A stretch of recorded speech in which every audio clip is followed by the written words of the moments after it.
Hey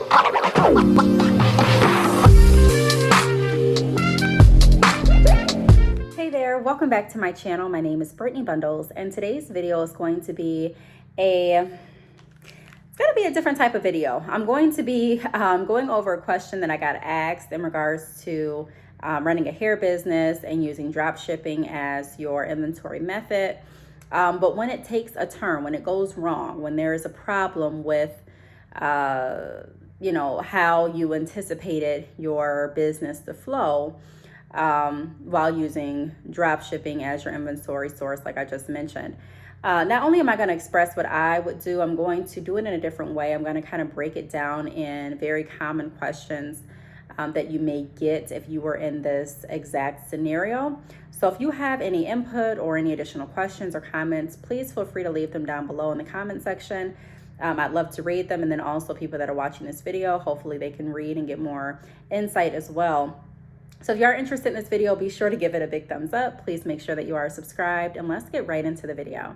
So the question that I got is, what would I do if I was drop shipping and already received my customer's payment, paid the drop shipping company with it, and the hair was lost during shipping? The drop shipping company will not reimburse me.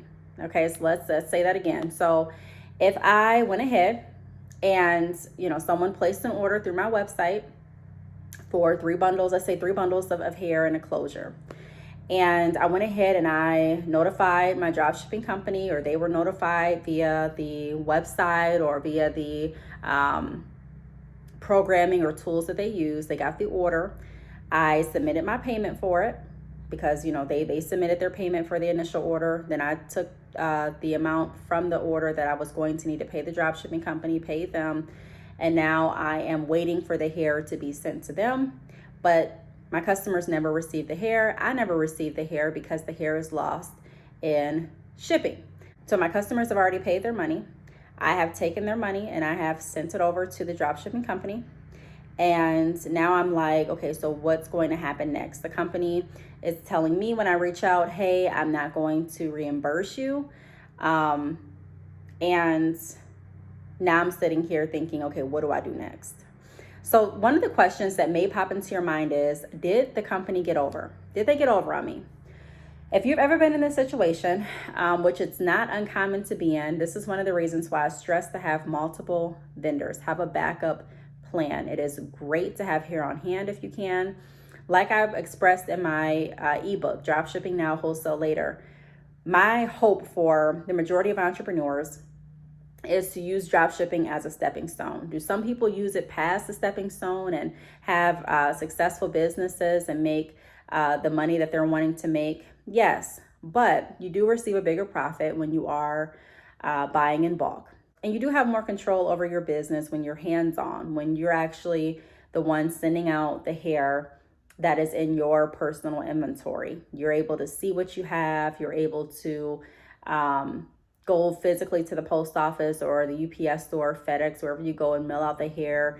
You're able to just have more hands-on accessibility with your business when you do have inventory at home. Now, not everyone wants that hands-on accessibility. It works better for some businesses to do drop shipping because they don't want the task of having to find a place in their home to store inventory. They don't want sometimes the temptation of having that much hair around and being able to trust themselves to not use it. Sometimes they don't want to go to the post office or FedEx or the UPS store, and they rather have someone else send it out. So it does make sense in certain circumstances to continue to drop ship. However, like I said, for the majority of people, my goal is to help them advance their business so that they are receiving the very most that they can in profit and have the most control over their business, which would be pushing toward wholesale. So if you are interested in that process, be sure to check out my ebook, Drop Shipping Now, Wholesale Later. I'll try to link the link below. But to go back to the question, did the company get over? To answer that, I'm going to say no, not necessarily.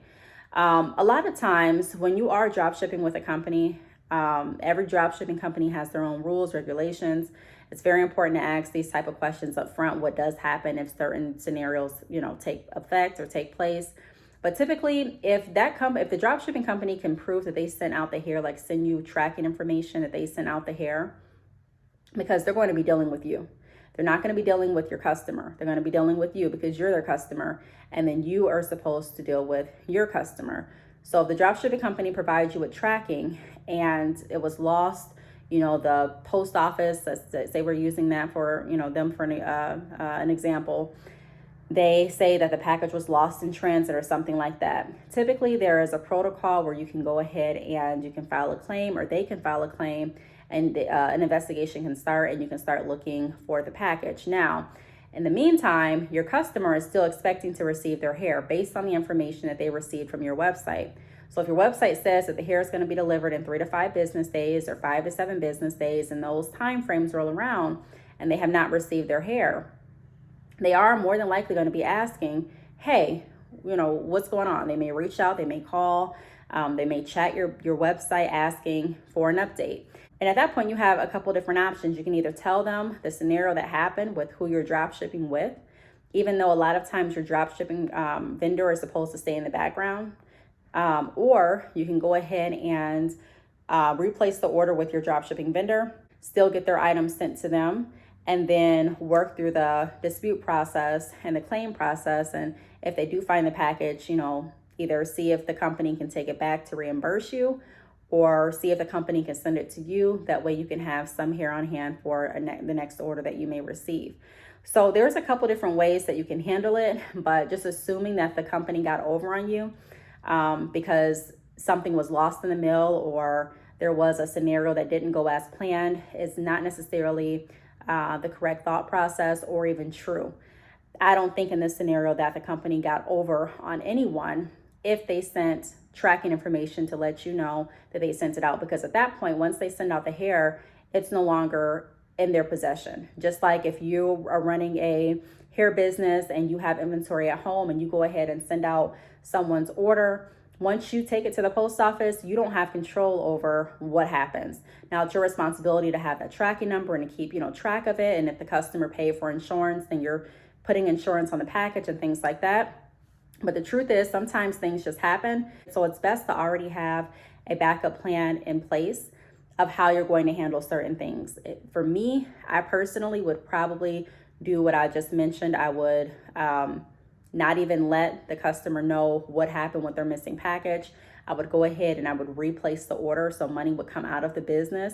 And then I would file a claim on that missing package. And then once the package is found, see what I wanted to do. Give it back to the dropshipping company if they offered a refund, or gone ahead and kept the hair and sent it out again when I got another order for that specific texture and length. So it just depends on how you want to run your business. I do want to say though, dropshipping is not an excuse to not run your business as efficient as you possibly can. A lot of times your customers are not going to care about you drop shipping, or care about, the hair being lost in the mail, or care about what you have to do on the back end. They're going to care that they receive their order. That's all they care about at the end of the day. Am I going to get the order that I paid for? And, that's rightfully so, because if we put ourselves in their shoes and if we pay for something, we're going to expect that either that or give them a refund their money, let them know what happened, or refund their money. And let them know, unfortunately, you're not able to fulfill this order at this time.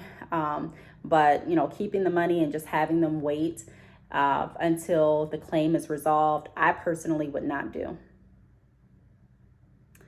The second question that you may ask yourself is how to fix this with the customer. So I really just went over that, different ways that you can fix what's going on. Ultimately, as a business owner, part of the job description is figuring out tough scenarios. What would I do if this happened? Sometimes I sit back and I just think of hypotheticals. If this were to happen with my business, what would I do? And you're not going to be able to think of every single hypothetical. That's why it's important to continue to stick with your business so that you run into different scenarios and you find different ways to handle certain things that you didn't even think of. But if you can take time to just think about, okay, what if this happens? What if this does not go as planned? What will I do? That's going to help a lot of scenarios like this play out a lot more seamlessly, because you already know what to expect. And it's also great to have money set aside for your business for things like this, where you may have to cover an extra order, or you may have to, send out another bundle, or you may have to send out another closure. Sometimes you just have to do that. There's going to be some times where you're not always profiting from your business, but you are going to have those scenarios if you stay in business long enough where you're actually going to have to make something right by spending money from your business. So keep that in mind. I guess the third tip, not really question, that I have is remain professional.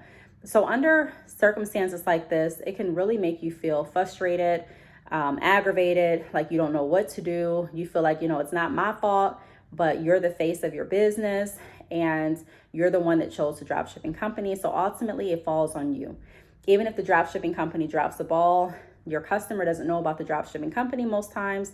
They know about you. So it's very important to remain professional, to make sure that you are not taking your anger out on anyone, not being short with your customer, not avoiding them, but keeping them up to date and letting them know what's going on, what you're planning on doing. Again, you don't have to tell them about everything that's happening with your dropshipping vendor, but the information that they need that's pertaining to the money that they paid for their order, giving them an update on when they're going to receive their order, what's going on, and things like that will definitely help your company remain professional.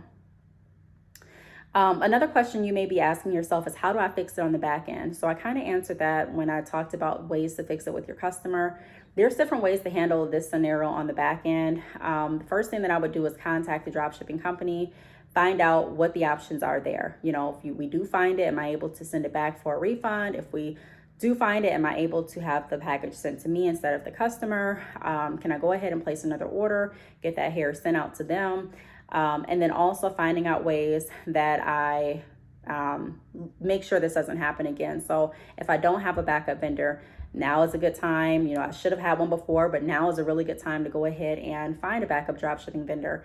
If I don't have a vendor that I'm buying wholesale from, or if I haven't considered purchasing wholesale or having inventory on hand, now is a good time to consider that as well, to give me more control if something like this ever were to happen. I'll have some here on hand to be able to send my customers their order still while I work it out with the dropshipping company and the shipping carrier. And then the last thing that I want to go over, which I pretty much did already, is have a backup plan, hope for the best, but prepare for the worst. So like I just mentioned, we may not anticipate something going wrong with our business, but when you're not anticipating something going wrong, that's the very moment that a lot of times something does go wrong. So it's very important to, like I said before, think about those scenarios, watch different videos, go on social media and hear other people's experiences running their business, and ask yourself, if I was in that exact position, what would I do and how would I handle it? And, really be serious about it. Sometimes write down different scenarios and different action steps for that scenario, so that if you do encounter something like that, you're able to handle it. There's always going to be something that doesn't go as planned. And as business owners, it's not our job to make sure that we control what we can't control. We can't control shipping carriers. We can't control what customers say. We can't control a lot of different things, but there are a lot of things that we can control as well. So making sure that we are aware of what we can control and we are trying our best to fix every issue that comes up. That's definitely going to help our business in the best way possible. So I hope this video broke down that question and answered it, and also gave you some things to think about and consider. If you have any additional questions, like I mentioned in the beginning of the video, please feel free to leave them down below. I do want to thank you for watching, and I will see you all in the next video. Bye.